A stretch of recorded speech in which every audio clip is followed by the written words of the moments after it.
Good evening. I'm Tom Putnam, Director of the John F. Kennedy Presidential Library and Museum, and on behalf of Heather Campion, the CEO of the Kennedy Library Foundation, and all of my library and foundation colleagues, I thank you for coming, welcome all those watching on C-SPAN, and acknowledge the generous underwriters of the Kennedy Library Forum's lead sponsor, Bank of America, Raytheon, Boston Capital, the Lowell Institute, the Boston Foundation, and our media partners, the Boston Globe, Xfinity, Viacom, and WBUR. You're familiar with the story.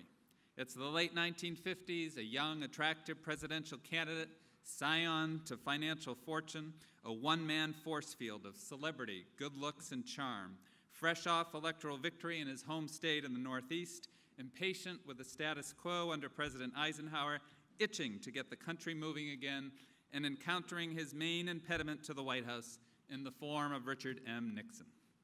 The description applies, of course, to John F. Kennedy, but equally fits our subject tonight, Nelson A. Rockefeller. In fact, the resemblance is more uncanny when comparing the two men's intellectual interests in the arts, the environment, the future of Latin America, and their mutual belief in government action to improve working conditions, advance civil rights, and promote nuclear disarmament. I'm not interested in what I can't do, Rockefeller reminded his aides. I want to know how I can do what I want to do, and it is your job to tell me. In Richard Norton Smith's hand, Governor Rockefeller comes to life in this enthralling and deeply informative new biography, on his own terms, A Life of Nelson Rockefeller. Mr. Smith is the author of biographies on Thomas E. Dewey, Herbert Hoover, and George Washington. No stranger to presidential libraries, he has directed 5. He teaches at George Mason University, is a commentator on the NewsHour on PBS, and is the in-house historian on C-SPAN. It is always a pleasure to have him on our stage. Mr. Smith opens his book, copies of which are on sale in our bookstore, and there'll be a book signing following the forum, capturing the compelling drama of Nelson Rockefeller's courageous address against the forces of extremism at the Republican Convention in 1964.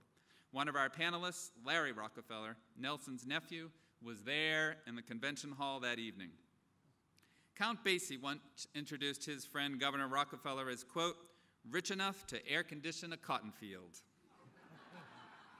In defining a national sense of purpose, Nelson Rockefeller believed that his country, like his family, must justify its riches through good works and the sharing of wealth. Larry Rockefeller has followed his family's long and proud history of dedication to important causes, in his case as an accomplished environmental lawyer.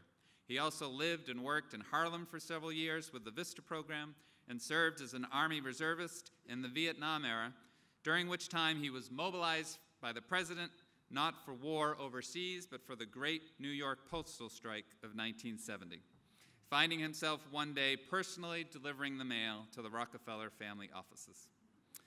I learned from this new biography that under Nelson Rockefeller, the state of New York spent more on fighting water pollution than the federal government spent nationwide. This reminded me of one of this Commonwealth's crusading Republican governors, Bill Weld, who also believed in government's ability to do good and especially to protect our environment. First elected in 1990, he was reelected 4 years later by the largest margin in Massachusetts history.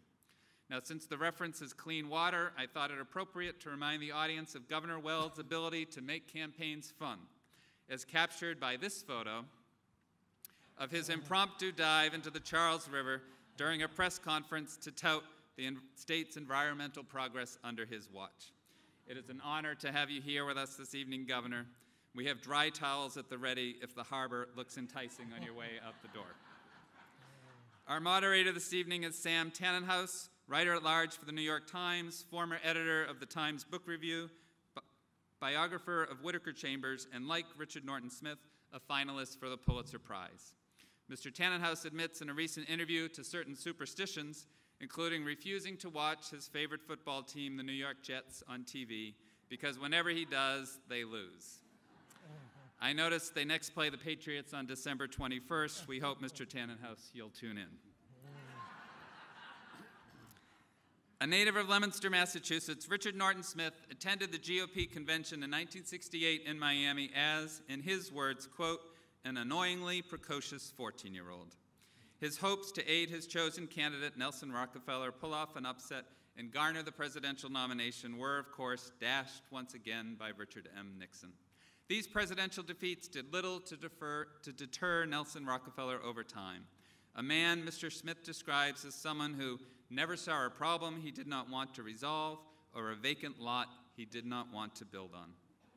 Until just recently, there was the equivalent of a vacant lot within the political biography shelves covering mid-20th century U.S. history. Richard Norton Smith has now filled it with a book that is as magnificent as the life it describes, akin to a stunning architectural masterpiece, candid, colorful, and captivating, like Nelson Rockefeller himself. Ladies and gentlemen, please join me in welcoming to the Kennedy Library Sam Tanenhaus, Governor William Weld, Larry Rockefeller, and Richard Norton Smith. Thank you. Well, that was quite an introduction. I think we can all go home now. So tonight we have a great biographer, we have a great statesman, and we have a Rockefeller. That's a pretty good combination. So let's start with a key moment for those of you who have not yet read Richard's terrific biography of Nelson Rockefeller. It actually begins with a prologue, and I have to say, as a fellow biographer, it's a risky thing to do. Sometimes indicates a lack of confidence in your material, but in this case, it actually shows that Richard has a big argument to make, and it's really about the past, the present, the identity, and the future of the Republican Party in the United States. And it opens with this crucial moment, the 1964 Republican Convention, National Convention in San Francisco, the Cow Palace, the year that Barry Goldwater, the Sun Belt conservative from Arizona, received the nomination over Nelson Rockefeller. And fill us in, Richard, on what happened, what Rockefeller's moment that was so defining. First of all, there was no doubt about the outcome of that convention. No one ever imagined that anyone other than Barry Goldwater would be nominated, that any platform in any way unacceptable to Goldwater and his followers would be adopted. It was almost a formality. But Nelson Rockefeller, as was his wont, didn't go along with the formality. At one point, Governor Bill Scranton, who was the other moderate candidate who got into the race at the last minute. From Pennsylvania. From Pennsylvania, recently deceased, sadly. Great guy, great governor. His detractors mocked him as the Hamlet of Harrisburg.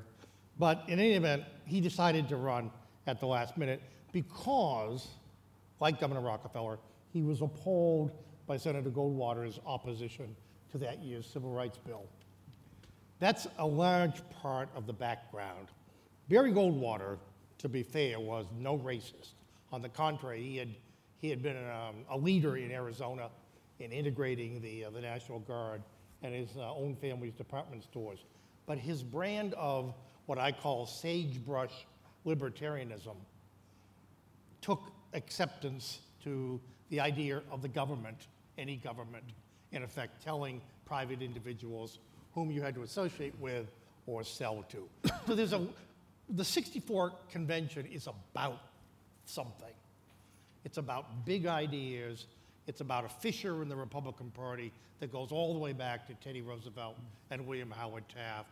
It's the geographical, the dominance of the South and West, which we today take for granted at the expense of the old Eastern establishment. And so you had this perfect clash set up, and it was personified in one man, Nelson Rockefeller, who was the face of everything that those Southern and Western conservatives hated. That's not too strong a word. They felt that their party, the old Bob Taft party, had been repeatedly jobbed out of the presidency by people like Wendell Willkie and Thomas Dewey and, yes, Dwight Eisenhower. And here's Nelson Rockefeller, knowing he doesn't have the votes, knowing it can only hurt Goldwater in the fall, but nevertheless standing up to make a 5-minute speech on national TV denouncing political extremism, which he specifies as the American Communist Party, the Ku Klux Klan, and the John Birch Society, at the mention of which the place erupts. There are a lot of Birchers there. There are a lot of would-be Birchers there, theological Birchers, if not necessarily formal members. And it's a moment that I would argue, rarely in American history, is a moment of transforming change. The place went on and on and on, booing him. He understood instinctively, and more to the point, the Goldwater leaders understood, oh my God, this is extremism. We are making the argument, we are confirming Rockefeller's worst allegations in a way that Lyndon Johnson and the Democrats never could. Arguably, Goldwater never recovered from that moment, but he did win. He formalized his victory. The next morning, I would argue, the Republican Party was forever changed.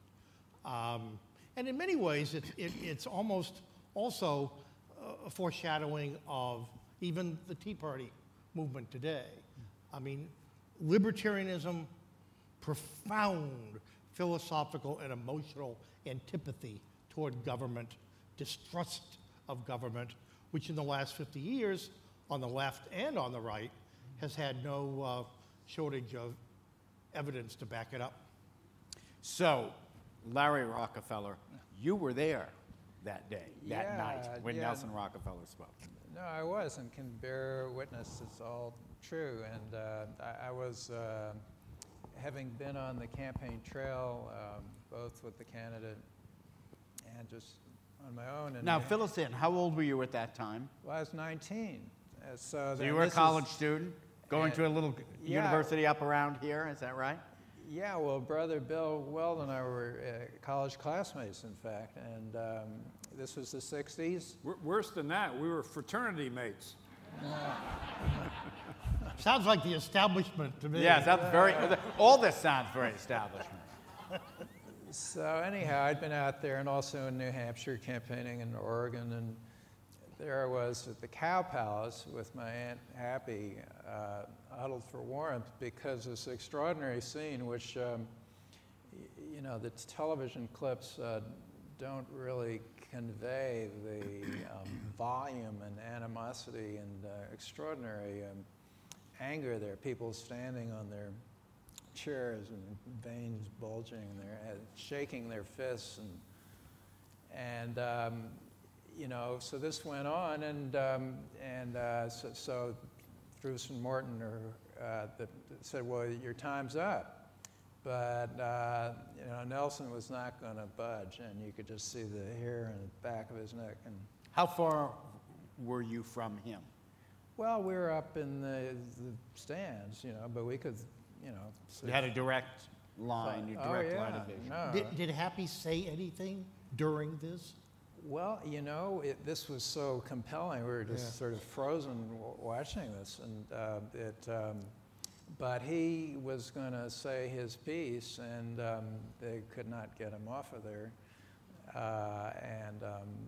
Then, of course, the next night, Goldwater came back and said, well, extremism in defense of liberty is no vice.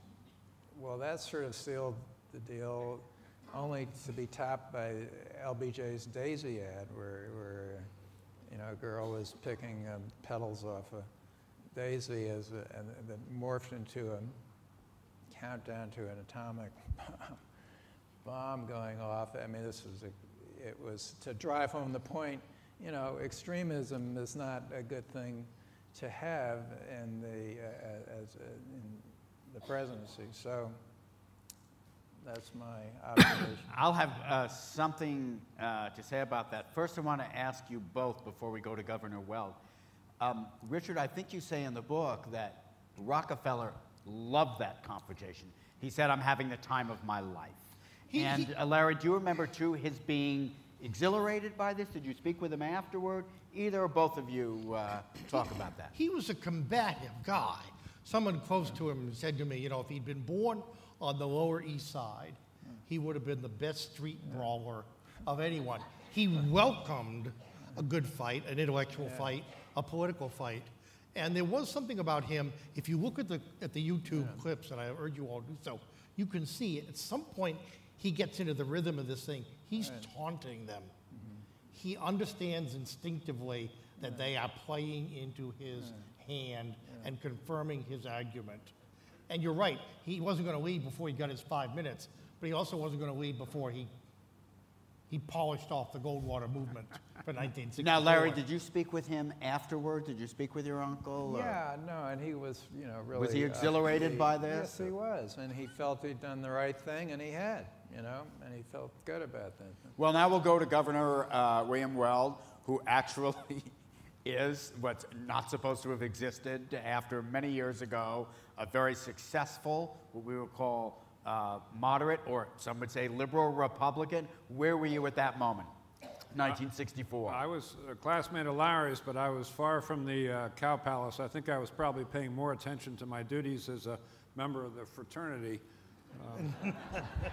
But I remember reading Teddy White's book, The Making of the President, in 1964, which was a sequel to the famous Making of the President in 1960. And the part about Goldwater starts with a searching description of F. Clifton White, who was the chief delegate hunter for Goldwater. And it really was true that there's a geographic element here. A lot of parts of the country did feel that the Eastern establishment had been too powerful for too long and had been hijacking the goods from them.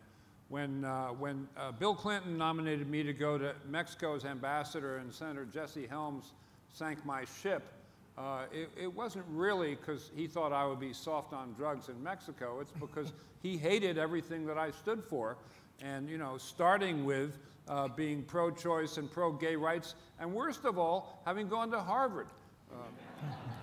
Thank God Uncle Nelson didn't go to Harvard, or would have, completed the circle. Anybody know where he went to college? Dartmouth, yeah. As did Daniel Webster, as you point out. Let me mention just a couple of things here before we move on to another point.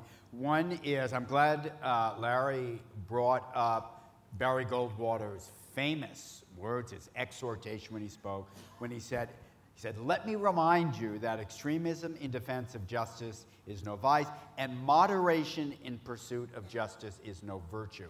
The interesting thing about those remarks is, if you take them out of the context of that superheated moment, they're actually ideas most of us might agree with. For instance, if we were looking at the days of Nazism or Stalinism, we would say, or if we're trying to stop the Ebola crisis, we'd say, well, you know what? Maybe we should go as far as we can go.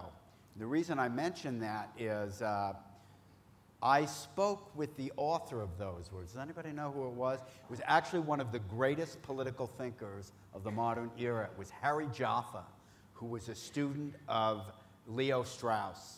Studied Leo Strauss, the political philosopher.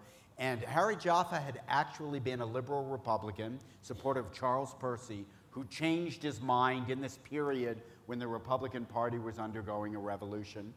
And Jaffa sat in on the platform debates, and the word extremism came up, he said over and over again. So he wrote this speech for Barry Goldwater. And if you take it out of context, if you just look at the words on the page, what Jaffa actually wrote was a defense of natural rights as a political philosopher like Leo Strauss might express them. The difference was it came at this very supercharged political moment, and it's the difference between philosophy and politics. As soon as the word extremism was presented as a virtue, at that moment, the Republican Party became a different thing. And again, you cannot divorce it from the broader context. In 1964, we were less than 2 years away from having survived the Cuban Missile Crisis. As the Republicans met in San Francisco, there were searches going on in Mississippi for murdered civil rights workers from the North. Extremism was not an abstraction. We saw it on our TV screens. We'd seen it in Birmingham. with police dogs and water hoses. And to the extent that Goldwater, fairly or unfairly, got tarred with the brush of racism, unreliability, if his finger was on the nuclear button. I mean, all of those factors came into play. He didn't have to confirm the worst image that people had, and he chose to do so by using Professor Joffre's words. And absolutely, and they knew the moment he said it that it was lost. He'd walked into the trap. Let me ask you, Governor Weld, when we look at politics now, and actually Barry Goldwater over time, as it looks a little better. He was very tolerant because he was a libertarian. He was one of the first, some will remember when there were the debates about letting gays serve in the military. Goldwater spoke up actually in defense of it. It was a kind of libertarianism that's been removed from our politics now. Governor Weld, where is that politics today when we think about a libertarian movement or an anti-government politics? Is this something that's now become really destructive to the way our society works? You know, I always described myself in office as governor as a libertarian, and I wasn't entirely joking. I mean, one reason why I was for lower taxes is because, you know, there's something coercive about taxes, and if you can reduce the tax bite, that's pro-citizen, and it's perhaps at the expense of the government, but you know, I always used to say there's no such thing as government money, there's only taxpayers' money. At the same time, on the social issues, I was a rabid liberal on abortion rights and gay rights. I'm a rabid liberal on immigration. I think anybody that isn't has not read a page of history. So literally a fiscal conservative and pretty conservative on crime issues because of my time as a prosecutor, but a liberal on everything else. And that describes a lot of people in the northeast part of the United States. I'm very much at home here. When I worked in the Justice Department under Reagan in Washington, as we sat around the conference table every morning, one half of the people were self-described libertarians. The other half were self-described movement conservatives, who were very unattractive people who all wear Federalist Society ties and just were filled with, hatred is not too strong a word. I mean, there was a lot of negativity there. And that's what's unappealing about the Tea Party. I personally think that most of the people in the Tea Party are just people who had spending fatigue and taxation fatigue, and they're not led by social issues. There's a few who get out there and wave the banner and make a lot of noise who give the Tea Party a bad name. But my hope is that, you know, underneath it, they're going to be discovered to be libertarians. It's going to be very interesting seeing what happens with Rand Paul in 2016, because he's going to make a bid. You know, I can't see ever getting there because of the foreign policy issues, but a lot of other people may not care about foreign policy, and Senator Paul may have some showing. Larry Rockefeller, you sent me an ad that you made for a gubernatorial candidate in New York, but he's not a Republican. Yeah, no, well, that's true. I mean, maybe partly inspired by the convention there, which was one of the last unscripted conventions, I think, partly as a result. I've been out. I'm one of the last remaining Rockefeller family Republicans, but I've stayed in the party, but have been willing to speak up from time to time. And in New York, the Republican candidate, you know, is opposed to a woman's right to choose and marriage equality, and even for common sense background checks on guns in terms of the mentally ill. So yes, I did that, and you know, there it is. Go ahead, Richard. Well, no, I was going to say, this actually feeds into a larger issue, which I think is the frustration that so many people feel today, people who don't define themselves first and foremost by ideology, people who are not terribly comfortable wearing a label, people who are at heart pragmatists, problem solvers, like Governor Weld, who feel very comfortable with a, quote, conservative position on some issues and a liberal position on others. The fact of the matter is that's a Rockefeller Republican. And although you may not use the phrase, it's become almost a pejorative in some quarters, or at least an oxymoron. But the fact of the matter is tens of millions of people frustrated with the polarization and the oversimplification of the political process are, in fact, if not in name, Rockefeller Republicans. But the parties then were totally different. 50 years ago, there was a Rockefeller wing of the Republican Party. There were liberal Republicans, not just in Massachusetts or at the Harvard Club. They were to be found all over the country. But by the same token, there were conservative Democrats, you know, particularly in the South, but not limited to the South. And I think one of the reasons why so many people today are so turned off is because people as disparate as Franklin Roosevelt and Barry Goldwater each got their wish. They each got a homogenized, ideologically cohesive, to the point of purity party. So you have a truly conservative party, a truly liberal party, and guess what? That fails to account for millions of people who don't want to adopt so simplistic a view of the world. Yeah, there's something else to add to that, too.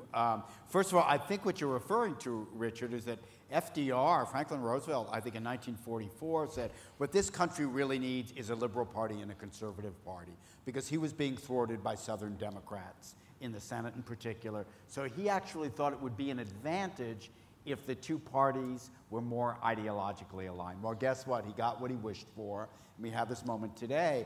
But an interesting aspect of all this, and Governor Weld will know it very well because of that absurd battle over his nomination. Back in the day, until fairly recently, the conservatives seemed to have a stranglehold on the Senate, and the House was actually the more diverse body, and now that's changed somehow. And why is that? Anyone here? Why do we have a House that seems more conservative than a Senate? Well, Sam, I think the interesting thing happening in the Republican Party is the two wings are, if you will, the governor's wing and the Washington wing. Not so much a distinction between House and Senate. And the wonderful thing about Nelson Rockefeller, I consider him a mixture of Bob La Follette of Wisconsin and Al Smith of New York, two of my favorite politicians. And the reason they're favorites is because they went out and they saw what were the problems besetting the people, and they said, damn it, I'm going to solve that problem. That's the epitome of Nelson Rockefeller, as Mr. Smith's biography lingers on that point. The way he got jurisdiction in family matters and political matters was he would see what had to be done, he would go do it, and people would kind of have to follow along with the law of the case. And governors are right in front of the people they represent. They're not 500 miles away or 1,000 miles away. So if they don't go out and find out the problem and solve it, their constituents are going to know right away and vote them out of office. So that makes them almost by definition much more practical. My former colleague Charlie Baker, who's running for governor here, is the ultimate hands-on guy. He's a policy wonk. He has a restless intellect, kind of like Nelson Rockefeller, and he'll be very much one of those solve the problem type of people if he gets into office. And that's the distinction I draw more than between the House and the Senate. Well, you know, it's interesting you say that because until very recently, the assumption was that governors would always have the inside track on presidential nominations and elections. Yet in 2008, no matter who won, a senator would be elected president, the first since John Kennedy, and before him, Warren Harding. And those are the three who've the only three who've done it, who've jumped from the Senate to the White House. Now we look at a period where senators seem to have built their own bases as presidential figures, whether it's Rand Paul or Ted Cruz. And does anybody have anything to say about why this has happened? Larry, do you have any thoughts on that? What happened to the great age of the executive governor? Well, maybe it'll come back, you know, and it's true. Nelson never saw a problem that he didn't didn't think he could solve that could be solved, and that was in the pragmatic tradition of Theodore Roosevelt and Franklin Roosevelt, who Richard Norton Smith, and a really brilliant book, so spot on, accurate, fascinating arc of American history brings out. And FDR actually was a hero and role model for Nelson. For which a lot of Republicans never forgave him. Well, okay. So, answer your question, maybe it's going to return in the future. The pendulum will swing back. I would agree with Larry. I think it's going to come back in the Republican Party. I think you're going to see your nominee will not be one of these firebrand senators. It's going to be a Jeb Bush or a Mitt Romney or a Scott Walker or a John Kasich. It's going to be a governor, which could be an advantage for the Republicans in 2016 for the reasons I was getting into. Governors have to solve problems. Governors know that they need to measure outcomes, improvement in people's lives, not inputs, which is how big is the budget item. And if you put the question that way, I think they could carry in 2016. Richard, one of the fascinating things you say in the book, and one would have taken it for granted many years ago, but now it's almost a shock to read it, is that Nelson Rockefeller, though he was pretty good, not at the presidential level, he never got how campaigning worked. He was a brilliant campaigner in New York running for governor, but what he really liked was governance. It's like Bill Weld. That's what he thought it was all about. The politics was almost secondary, which is almost... That was Baker. I like the campaigning. Now, here's the... In some ways, Nelson's finest hour is one that very few people would think of it in the abstract. And it's funny because he had a parallel here. There are people maybe of long memories who remember Governor Volpe, who in the mid-60s fought what today we could not conceive of, a heroic battle to enact a sales tax. The idea being, if you want X amount of government, let's be honest and pay for it, and not saddle our children and grandchildren with the debt. Okay. 1966, Nelson runs for a third term. He starts out, as he always did, 30 points behind anyone, because all that people could think of were the taxes. And there's no doubt the taxes had gone up. The extraordinary thing about that campaign, which may be the most brilliant in modern American history, is because Nelson Rockefeller spent it going around New York State convincing people that the taxes they paid were producing tangible benefits. SUNY, the great university that he built out of a handful University of New York. Of community colleges. Pure Waters, $1 billion bond issue. You mentioned spending more money to fight water pollution than the federal government did nationally. The Hudson River today and New York Harbor, they may not be pristine, but the fact that they are what they are really began.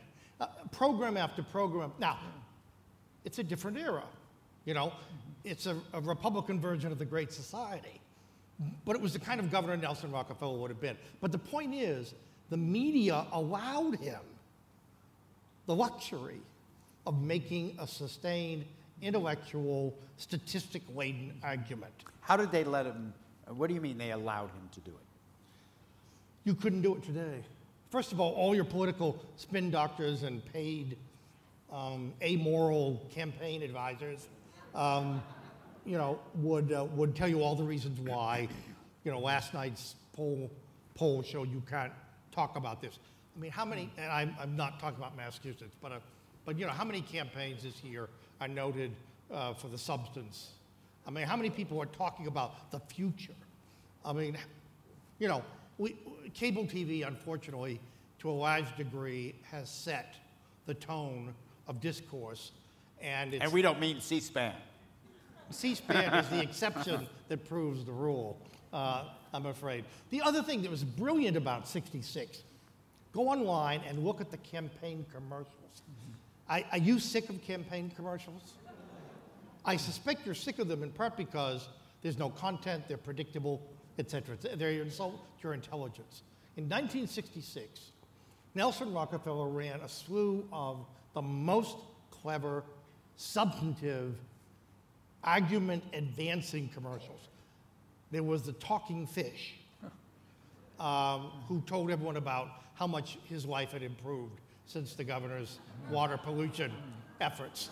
There was a 60 seconds of highway shot from above, moving to the music of, unmistakable music of a Hawaiian luau. Okay? Governor Rockefeller had built enough roads to go to Honolulu and back. I mean, on and on. These ads talked up to people. They entertained. At the same time, believe it or not, they informed and they persuaded. Richard, I remember an ad from that campaign. I was living in New York at the time, and the opponent was Frank O'Connor, who was the head of the city council in New York City. So there was one ad, 60-second Rockefeller ad, played during the baseball games, which is all I ever watched. And it was 3 shots of white copy on a black screen. The first one was Frank O'Connor, this ran statewide. The first shot was Frank O'Connor from New York City is running for governor, period. Slide number 2. Frank O'Connor says he thinks the subways in New York City should be free. Pause. Slide 3. Guess who he thinks should pay for them? No, nobody outside the 5 boroughs could vote for Frank O'Connor after that ad. Well, he also made the case, you know, how government can work for you. And that's something today's Republican Party, there's just so much mileage further that is left to get for an approach to starve the beast, as the phrase came in President Reagan's term, to just, you know, cut the deficit, cut the budget rather, and then cause government programs to be unfunded. Now, what happens when the nation's infrastructure continues to crumble? You know, people will get it once again that we need to pay for this to make it work.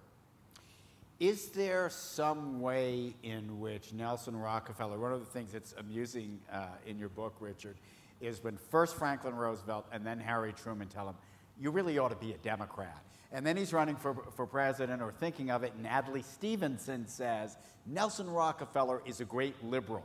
All the things, in some sense, he doesn't want to hear. Is there some way that he comes out of a progressive movement in politics that we will have to achieve again before the Republican Party moves in this direction? The day after the 1956 election, that Eisenhower and Nixon won a landslide re-election over Adlai Stevenson, Nelson Rockefeller sits down, he writes a letter to Nixon, who, before they became adversaries, had actually been allies in the Eisenhower administration. And he writes to Nixon, and he congratulates him on the victory, and he says, you, together with the president, are making the Republican Party the great liberal party of the future. Now, those are 2 words, liberal and future, that one does not often associate with today's Republican Party. But the fact is, guess what? Because history goes a certain way, you know, we're tempted to think that's the only way history could have gone. In 1956, Dwight Eisenhower carried 40% of the African American vote, a majority of Catholic voters, and guess what? It wasn't Barry Goldwater who broke the solid Democratic South.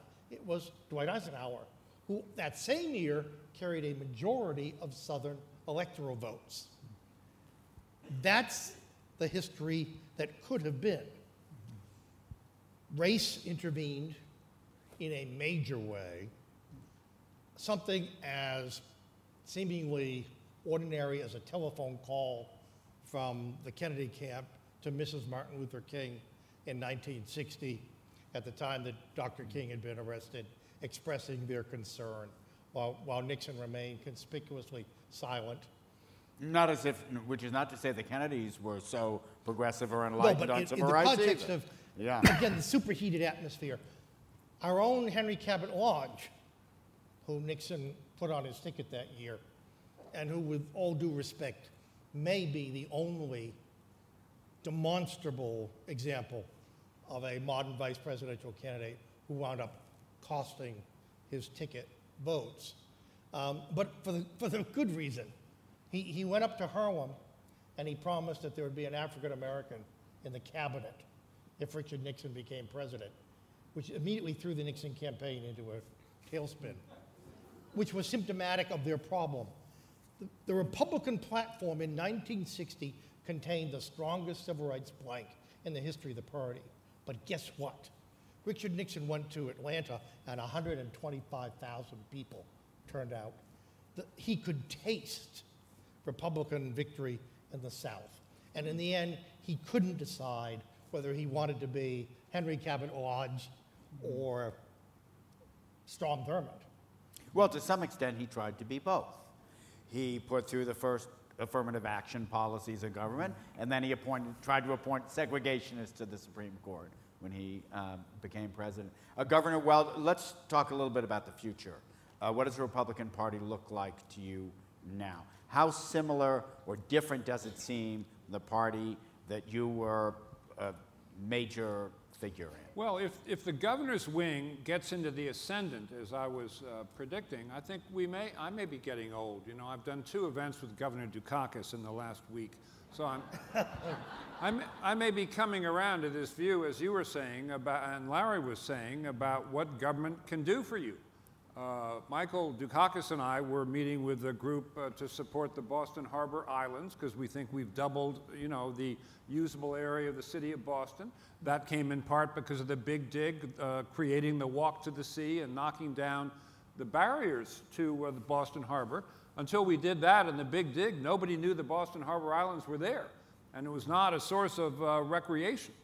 So, you know, and I think that is going to be seen in retrospect as the biggest thing since the filling in of the Back Bay in terms of the topographical history of Boston. That's something government can do for you, and it's the sort of story that governors are going to be able to tell because they've been there and done that and lived through it. It's not like they were in Washington and cast a vote for some program and then the tangible benefits were felt 1,500 miles away. So I hate to sound Pollyanna-ish, but that's the direction I see the Republican Party optatively going in. Larry, if you were to look at New York State, where you and I both live, is there anyone in the Republican Party that to you, or nationally, seems to embody these ideals, Governor Weld's ideas, Nelson Rockefeller's, the ones that Richard has just articulated so elegantly here? Well, we had Governor Pataki for 12 years, who was an outstanding moderate Republican governor. There's no one at present I know of. And, you know, in the national scene, I thought for a while, well, maybe the recipe is that the party would crash and burn and arise phoenix-like from the ashes in a new form, but it may be with, you know, Congress maybe about to have a Republican majority in both houses, and the chance of a Republican governor becoming president, Bush or Romney, that there'll be a different way for it to work out, just as Eisenhower, as you point out, could have done, you know, with the president leading it in a new, more positive, pragmatic direction. That could be a hope, which is not to say that's going to happen, but it's an idea. Now, are we ready to go to some questions? Do we have, yeah? We have a microphone. Are there questions from the audience? Here's your moment. All we'll ask is that that question actually be a question. And if it's not, I will rudely interrupt and turn it into one. So have we got some, you know, one of the, while we're getting somebody mic'd up, one of the things that I had not realized, it's in Richard's book, is how much Eisenhower disliked Rockefeller. And Rockefeller didn't like him either. And then at one point, they, well, Governor, you've got to pose with Eisenhower. Oh, yeah. And he says, yeah, but that guy hates me. Well, so explain briefly. And then they actually did the photos, and they were unusable. And Rockefeller said, see, that guy hates my guts. Right. It's a shame. It's one of the might-have-beens of a life littered with them. Because on paper, they should have been allies. They were both comfortable in the same area on the political spectrum. But, you know, they had profound differences of principle. Nelson Rockefeller was a serial alarmist. In the 30s, he was sounding the alarm about the Nazi threat in Latin America. But in the 50s, he was also an ardent Cold Warrior who believed that Dwight Eisenhower was not adequately tending to the nation's military defenses. There's an amazing scene in the book where they both attend one of these meetings, top secret, once-a-year meetings, where everyone sits around and they project 10 years in advance, try to imagine what Soviet military strength will look like versus American military strength. And Rockefeller found it alarming because we're talking about intercontinental ballistic missiles, and Sputnik was in the air, literally. Anyway, as soon as it's done, the alarmist in Nelson took over. And outside the meeting, he pulled the president aside, said, Mr. President, you've got to go on TV.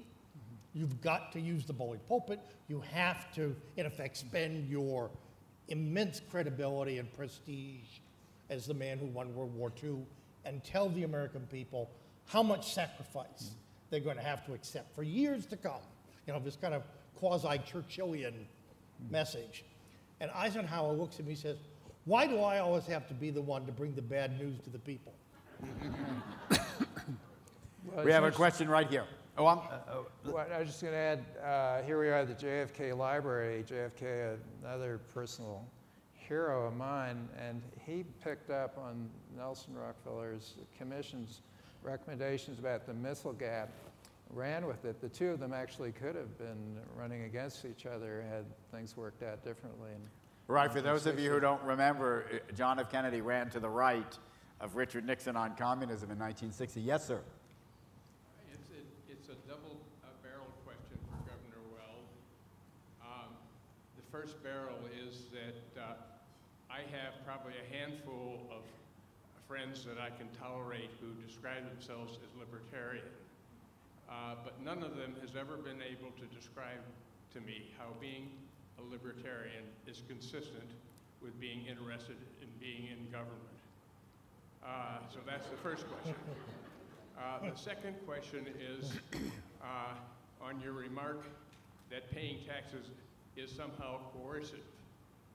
And my question is, how is that more coercive than the Grover Norquist philosophy and that of all the Republicans who have signed his pledge never to have any taxes when our infrastructure is tending toward third world status, and we need to do things. There have been good proposals, including private-public, which is probably going to lose the Republicans a senatorial seat they could have had in North Carolina because the Republican candidate is being undercut.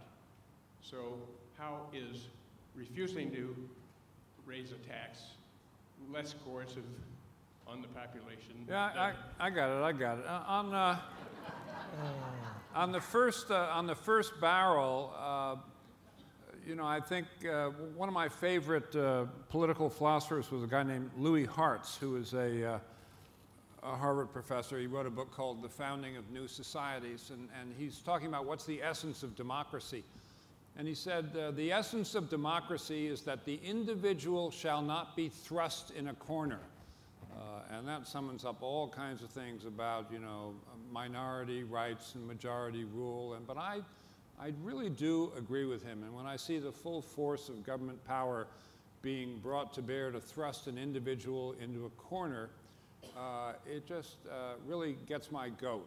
Early on in my tenure, I spent a lot of time with gay and lesbian groups who talked about what it was like having to hide out in these underground bars, and it was like being Anne Frank in Hitler's Germany. You were always hiding. The immigration issue gets me similarly exercised today. There are people who are in the shadows. They're afraid of the government. That is not good for the polity.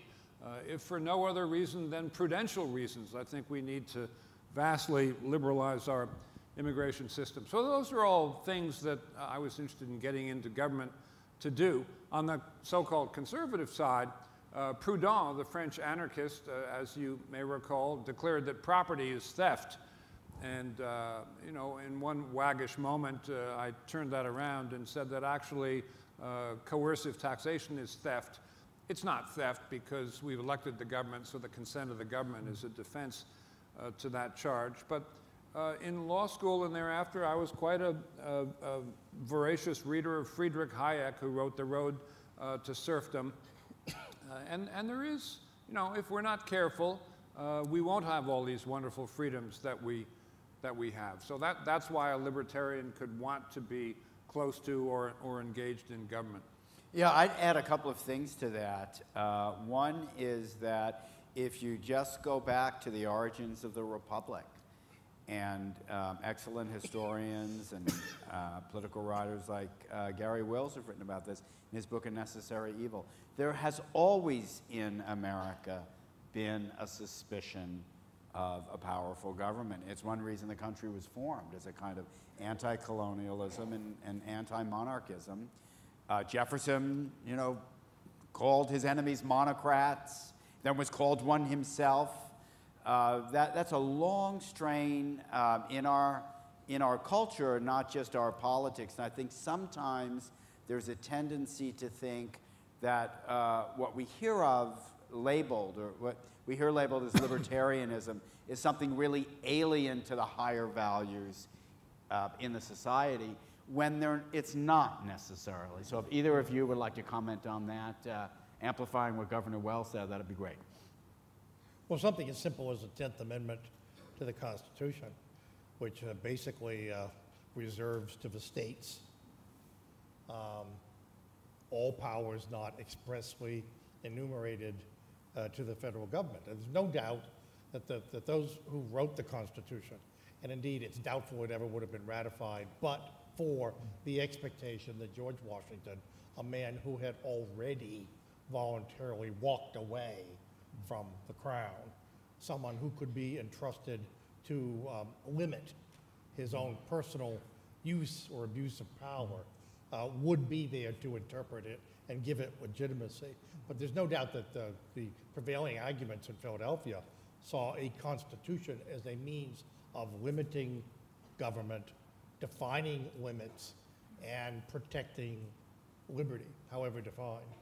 And we've got another question.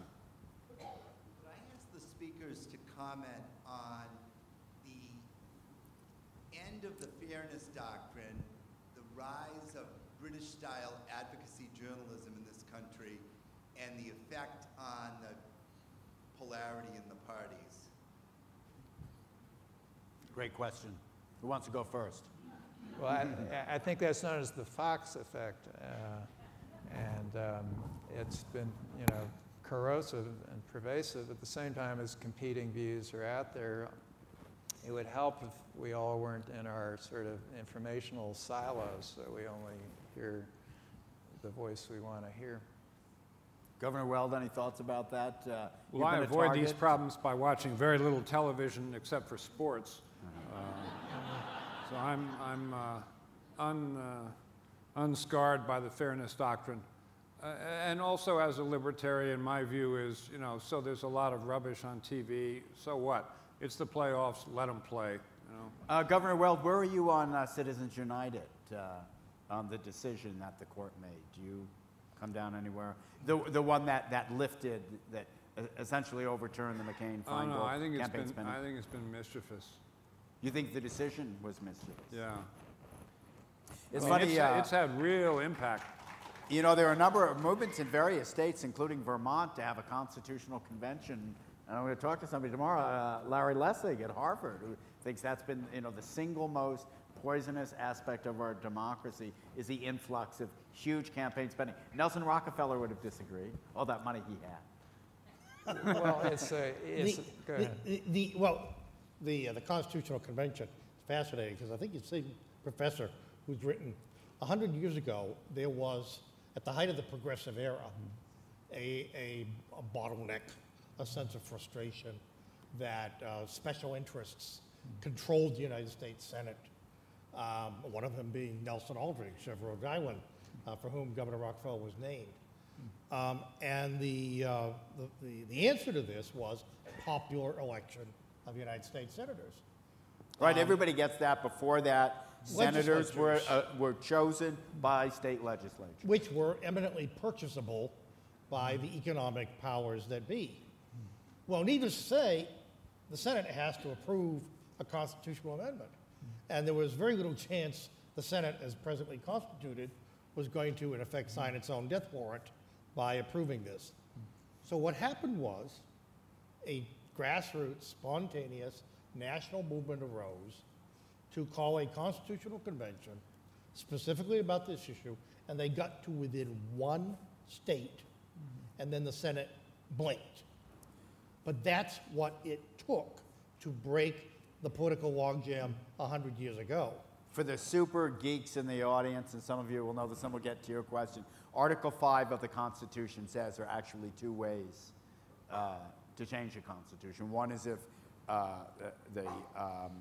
it's ratified in Congress, and then the states further ratify it, but also the states themselves can call for a constitutional convention. I think it's 2/3 of the number you need to call it. Yep. Then Congress is summoned a convention. Yes, ma'am. This is for Richard. Why did President Ford drop Nelson Rockefeller from the ticket in 1976 in favor of Bob Dole? And had Rockefeller stayed on the ticket, could Ford have won? Well, the second, is one of those what ifs.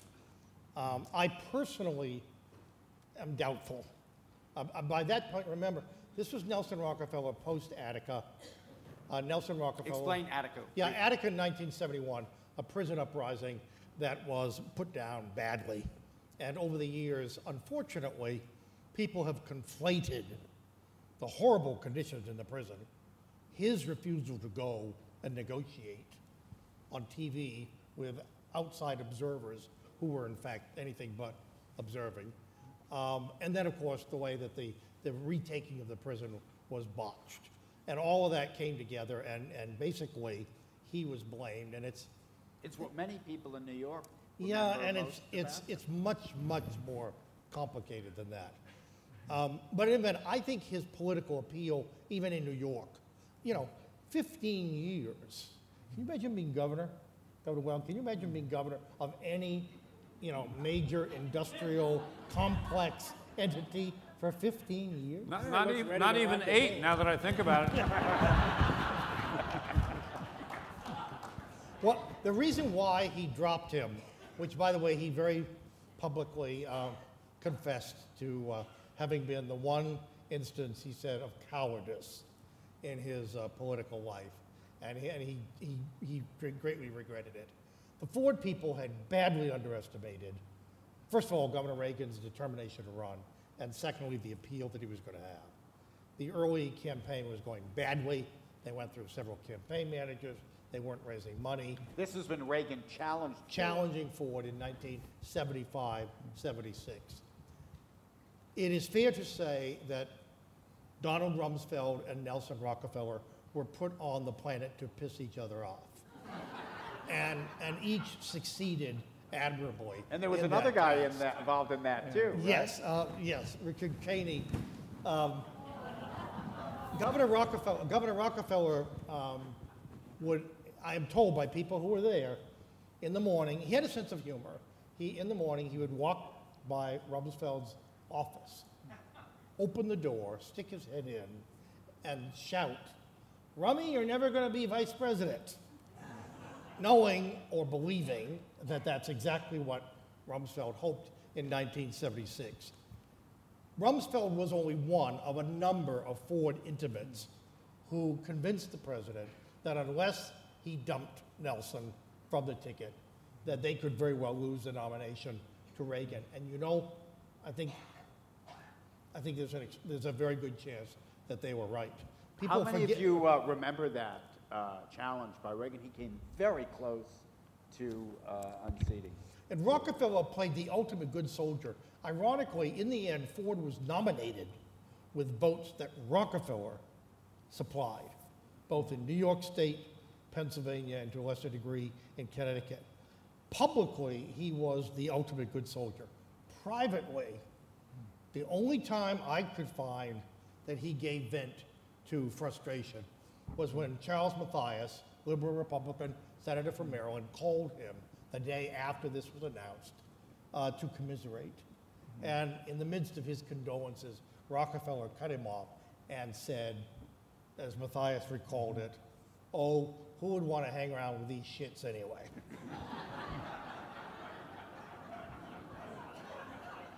Yes, sir. My question is regarding Nelson Rockefeller's political transformation. I know in his later years, his stances on crime and welfare changed greatly. I was just wondering, Richard, in your research, did you find that this was genuine evolution, or was this political opportunism? Drugs as well, right? Yeah, we all agree he was a pragmatist. He was not an ideologue. Well, that works both ways. So, for example, over time, when he ran for governor in 1958, sworn to oppose any welfare residency law. In fact, he imposed that position on the Republican Party. By the time he left Albany 15 years later, he was boasting of the fact that for the first time since World War II, the overall welfare caseload had been reduced. That's pragmatism. It may also be, frankly, in tune with the increasingly conservative times. Remember, the Conservative Party of New York was created on Nelson Rockefeller's watch, and by 1970, it was able to elect a Buckley, not your Buckley, but another Buckley, to the United States Senate. I would argue Nelson remained a liberal and an activist and a believer in government's capacity and more obligation to bring about social justice to the end of his life. Being a practical politician who hoped to extend his tenure in office, he was, I think, rather skillful in moving with the times. And the fact that the people of New York reelected him 4 times, and the 4th time by the biggest margin yet, suggests that they were perfectly comfortable with where he was. Larry, did you sense Nelson Rockefeller moving to the right in his later years? Did it strike you that way?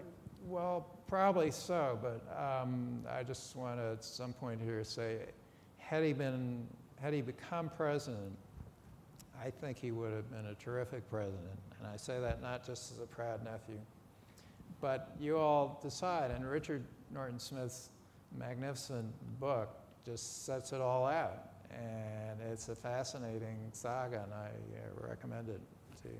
You know, something Henry Kissinger said to me once, and of course, Nelson Rockefeller essentially created Henry Kissinger, for better or worse, maybe for both. But he said to me, Nelson Rockefeller was a great leader of men. When he sat in those early commissions that were evaluating foreign policy and strategy. I wondered, I was intrigued, and I wondered whether, because Rockefeller was such an enthusiast. I mean, everything was the best. You know, I mean, he could get excited about a tuna fish sandwich. I mean, literally, people he'd say, "Boy, isn't this the best tuna fish sandwich you ever had?" And I mean, some of that was, communicated. I'll tell you one quick story, which presents the duality of the man, and then you can go home and do your own portrait. I had been told he was very close to his mother, Abby Aldrich Rockefeller, from whom he got his ebullience and his openness to new ideas and people and art. Of course, she really created the Museum of Modern Art. Anyway, I was told when she died, he kept her ashes in a room at Kikett, the big house at Pocatico. And Mrs. Rockefeller, Happy Rockefeller, was kind enough to spend some time with me, and she gave me a tour of the house. And we get to what's called Mother's Room. And I figured, well, no time like the present. And I asked her. And she said, "Oh, that's true." And I said, "Really? But Mrs. Rockefeller, how could that be?" There was a funeral, and Abby's ashes were interred in the family cemetery. And she said, "Oh, Nelson just reached in and grabbed a handful." Now, that suggests 2 things to me. One, an almost childlike impulsiveness and a lack of self-consciousness, which helps to explain why he was such a dynamite campaigner. He could walk into any room. he was as comfortable in a Union Hall as a Soho art gallery. But it also suggests a sense of entitlement that borders on the creepy. and you could imagine where that goes in a would-be president. Yes, sir. I'd like to ask, we've learned today from the panel that Nelson Rockefeller was a Cold War warrior. And we also heard President Kennedy say we'll pay any price. And I think we're, of course, taking a look at significant prices that we have paid, and I guess we're willing to pay in foreign policy today. And I was wondering, is there a difference between what the Republican Party, both the Tea Party and the rest of the Republican Party, and the Democratic Party, what are the differences in foreign policy today between the parties, and is there anything that we can bring back to Nelson Rockefeller and Jack Kennedy regarding those different stances, if there are different stances? Governor Weld, you were talking before about Rand Paul's foreign policy. Why don't you kind of walk us through some of the foreign policy divisions? Well, I'm not an expert at all. My sense is that he would not be as much in the engagement camp as, say, John Kerry or I would be. I do believe in constructive engagement. I think both Secretary Clinton and Secretary Kerry have been very good and very strong on that. Where the administration has perhaps flagged a little bit is in the setting of markers and then not following through.